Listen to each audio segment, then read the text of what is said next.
പട്ടികജാതിയിൽപ്പെട്ട യുവതിയെ ജോലി ചെയ്യുന്ന ബേക്കറി കടയിൽ പൂട്ടിയിട്ട് ബലാത്സംഗം ചെയ്ത സംഭവത്തിൽ പ്രതിക്ക് മഞ്ചേരി SCST കോടതി ജീവപര്യന്തം തടവും 51,000 രൂപ പിഴയും ശിക്ഷ വിധിച്ചു.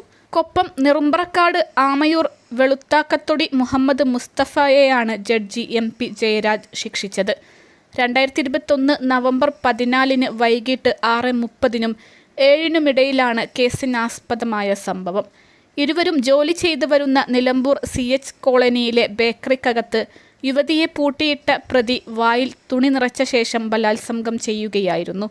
ഇന്ത്യൻ ശിക്ഷാ നിയമം 376 പ്രകാരം ബലാത്സംഗത്തിന് ജീവപര്യന്തം തടവും 500,000 രൂപ പിഴയുമാണ് ശിക്ഷ. പിഴയടച്ചില്ലെങ്കിൽ 6 മാസം അധിക കഠിന തടവ് അനുഭവിക്കണം. ഇതിനു പുറമെ യുവതിയെ തടഞ്ഞുവെച്ചതിന് 342 വകുപ്പ് പ്രകാരം 1 വർഷം കഠിന തടവ്, 1,000 രൂപ പിഴ.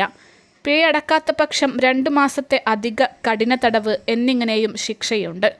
തടവ് ശിക്ഷ ഒരുമിച്ച് അനുഭവിച്ചാൽ മതി.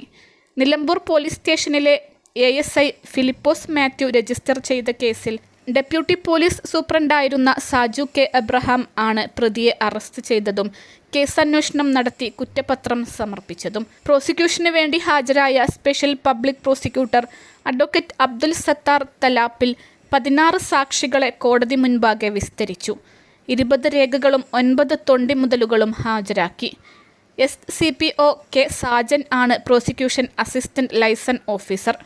പ്രതിയെ ശിക്ഷയനുഭവിക്കുന്നതിനായി തവനൂർ ജയിലിലേക്ക് അയച്ചു.